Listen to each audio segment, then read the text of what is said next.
À la première mise en route de la chaudière, une fois que l'électricien a câblé toutes les sondes des actionneurs, il est courant d'avoir un message d'erreur, la chaudière étant en attente de programmation. Pour ce faire, allez au niveau spécialiste grâce au code d'accès, puis dans le menu tableau de bord, dans la liste des paramètres.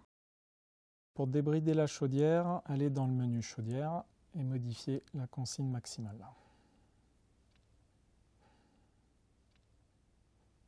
Ensuite, allez dans le menu coffret de sécurité qui se trouve tout en bas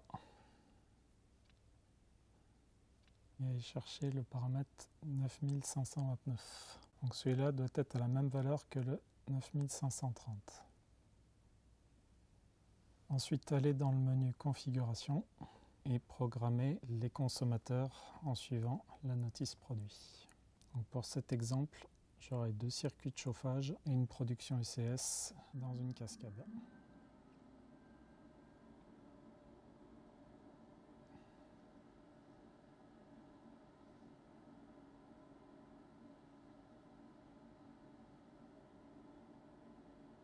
Ma sonde départ cascade se programme sur entrée BX2 dans cet exemple. Mon circuit de chauffage 2 étant un circuit mélangé, je dois définir le module d'extension.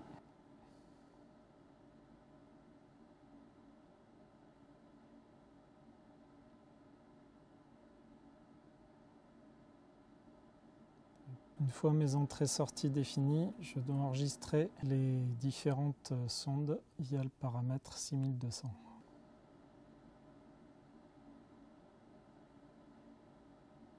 Pour définir ma cascade, je vais dans le menu réseau LPB. Donc sur le paramètre 6600, je vais régler mon adresse appareil. Donc étant sur la chaudière 1, sur cette machine-là, je ne vais pas changer cette valeur. Sur les autres, il faudra modifier. Et ensuite, sur chaque chaudière, je vais définir son fonctionnement d'horloge.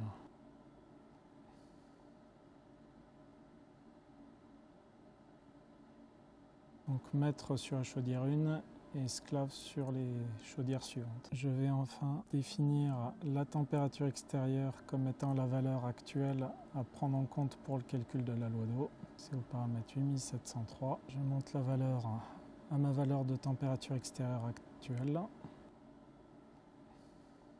À partir de là, je mets le produit hors tension.